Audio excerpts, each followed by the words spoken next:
Okay, we're about to go cout hunting, and it's a little later than we anticipated going. It's about noon, or almost. It's going to be at least noon by the time we get going, but we've only ever really hunted at night, so we're going to try during the day, and we're going to go out and see what it's like at this time of day, and then we are going to go out tonight too. So we'll see how it goes. I'm running the Rix K3 thermal scanner, and then the Rix Tor T20, and it's the first time I'll be using that in the daytime mode. I mean, I've used it, but not actually like hunting in the daytime mode.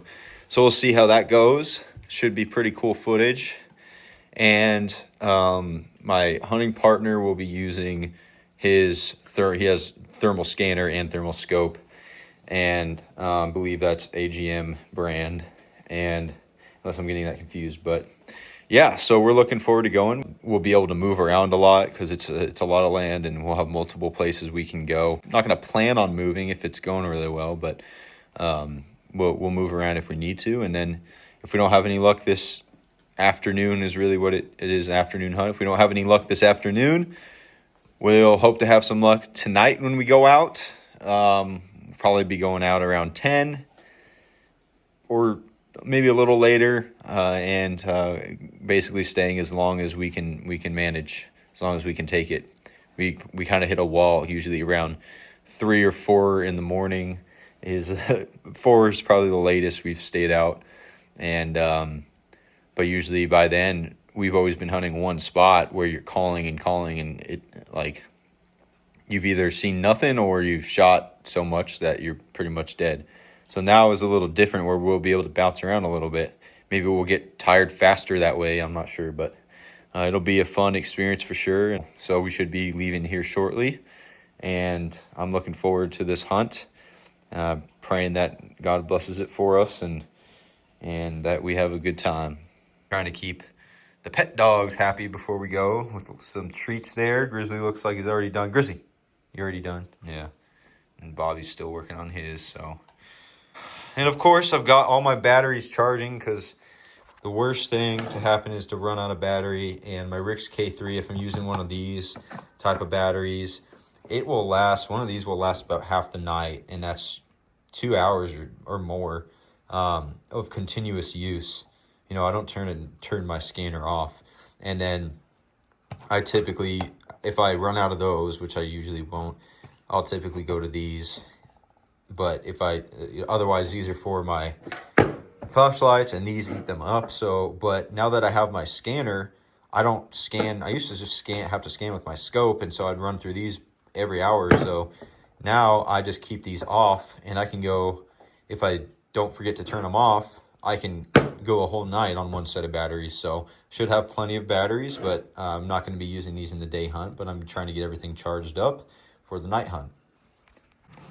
It's about 40 degrees right now, but it's only going to get a little bit colder as the day and then eventually the night goes on. And these boots can last in 40 degrees, but that's pretty much it.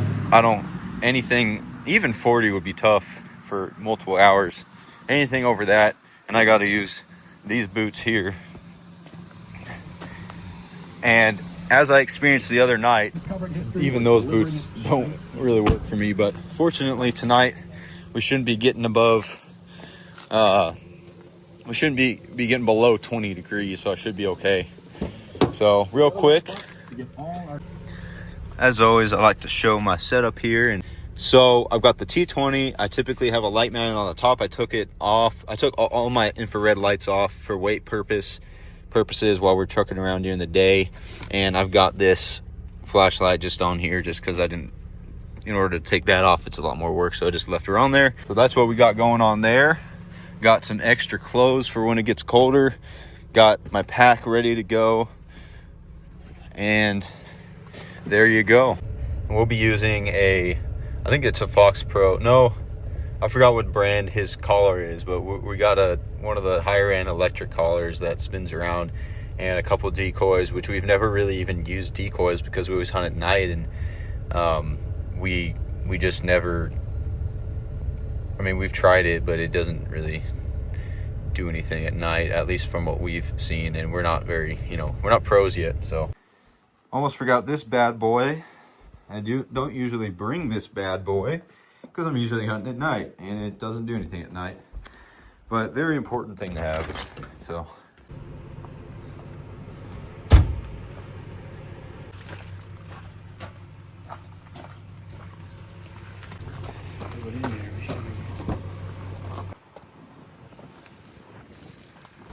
So we'd actually never been to this property before. We scouted it, but this is our first time here, and we ended up having to walk a pretty long way because it was fenced in where we thought we were going to walk.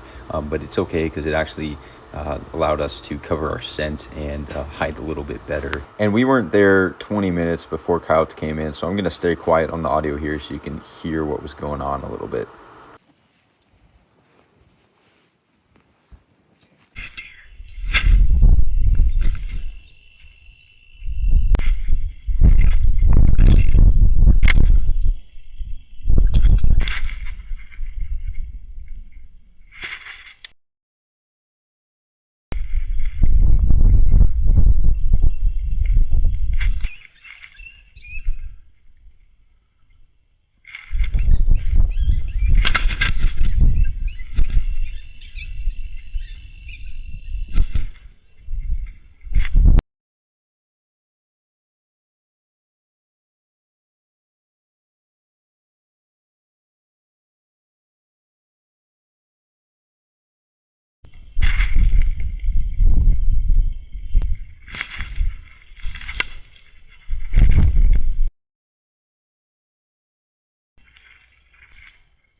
Okay, so there's a ton of action here recorded on my Rick scope. Unfortunately, the audio didn't record, so I'm just going to kind of explain what happened. So they came out, they were probably 150 yards, and the plan was my partner was going to shoot, and then I was going to shoot. But unfortunately, his shot smoked me out so bad I couldn't see anything for like 15 seconds. But he says it looked like he hit the one, and one of them ran off, and then this one stuck around. And this is my first shot on it. The other shots were his, and every time he shoots, and even my shots are smoking me out a little bit because the wind or whatever it was, bad planning. The other problem for me is my tripod. I couldn't get the rifle steady. So that's why it's just so bouncy. So I've since upgraded that a little bit and working on an upgraded system so I can have more stable shots at a longer distance, like 200-300 yards out. The other thing, my partner's scope, his software had upgraded on his thermal, and it actually changed his zero. So when he went out the next day and practiced some shots, he couldn't hit anything. He was hitting about a foot high and right, so not good for coyote hunting. And even though he did see one of his shots land and he saw some blood come off, it was clearly just like a flesh wound or not a. I mean, the coyote ran off and was nowhere to be found. So it was not a lethal wound by any means. Hopefully, I mean, we don't know for sure, but we didn't see we didn't find like a bunch of blood or anything. So, and we looked for a long time and it wasn't there. So, yeah, pretty unfortunate, but overall unsuccessful, yes, but super eventful and fun day. We learned a lot and had a ton of encounters.